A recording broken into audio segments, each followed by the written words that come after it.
Okay, അതിലേക്ക് കടക്കുന്നതിന് മുന്നേ ദ പെറ്റ് ഡിറ്റക്റ്റീവ് ആണ് 10 വർഷത്തിന് ശേഷം പ്രൊഡ്യൂസർ എന്നൊരു ടാഗ് ലൈൻ. 10 വർഷത്തിന് ആദ്യമായിട്ട് അതെ അതെ, ഇത്ര ടൈം എടുത്തു. 2 ചോദ്യം ഒരുമിച്ച് വന്നതാ. 10 വർഷത്തിന് ശേഷം ഞങ്ങൾ രണ്ടുപേരും ഒരുമിക്കുന്നു. പ്രൊഡ്യൂസർ രണ്ടും കൂടി മിക്സ് ചെയ്തു. നിങ്ങളുടെ സോങ് ഇറങ്ങിയപ്പോ കമന്റ്സ് മൊത്തം ഗിരിരാജൻ കോഴിക്ക് മേരി അങ്ങനെ സ്വന്തമായി കഴിഞ്ഞിരിക്കുന്നു. ജോർജ് ഒക്കെ സൈഡായി പോയല്ലോ. കണ്ടന്റ് ക്രിയേറ്റേഴ്സിന് ഭയങ്കര സന്തോഷമായി കുറെ കാലത്തിന് ശേഷം. അതെ, കുറെ ഇതിൽ നിങ്ങൾ ഒന്നിക്കോ?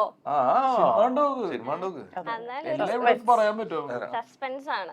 ഓക്കെ, അപ്പൊ ആദ്യം തന്നെ നമ്മുടെ പ്രൊഡ്യൂസർ കം ഈ സിനിമയുടെ ലീഡ് ആക്ടർ ആണ്. എന്താണ് 10 വർഷം എടുത്ത ഒരു പ്രൊഡക്ഷൻ ഹൗസ് ഒക്കെ ഓണാക്കാൻ വേണ്ടി? 10-12 വർഷം എടുത്തു ശരിക്കും പറഞ്ഞ. ഞാൻ എന്റെ ആദ്യത്തെ സിനിമ നേരമാണ്, പ്രേമല്ല.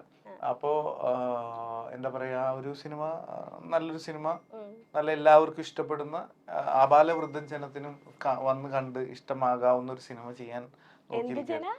ആബാല വൃദ്ധജനം മിഡിൽ ഏജ് ആണോ? ബാലം മുതൽ അങ്ങനെയുള്ള എല്ലാവർക്കും, ഉപ്പ് തൊട്ട് കർപ്പൂരം വരെ എന്നൊക്കെ പറയില്ലേ, അതിന്റെ ഒരു വേറൊരു. അപ്പൊ അങ്ങനെയുള്ളവർക്ക് അത് രണ്ടും ബന്ധമില്ല. ഞാൻ ആ കുട്ടിക്ക് പറഞ്ഞ് മനസ്സിലാക്കിയിട്ടുള്ളത് അതുപോലെയാണ് ഈ വാക്ക് മലയാളത്തിൽ യൂസ് ചെയ്യുന്നത്. ആബാധ ചൂടുണ്ട്. പിന്നെ അത് ഈ രണ്ടുമായിട്ട് ഒരു ബന്ധമില്ലാത്ത വേറെ സാധനം. ആബാധ ചൂടുണ്ട്. ഞാൻ ചോദിച്ച ക്വസ്റ്റ്യൻ ഉത്തരാണ് ഇത്.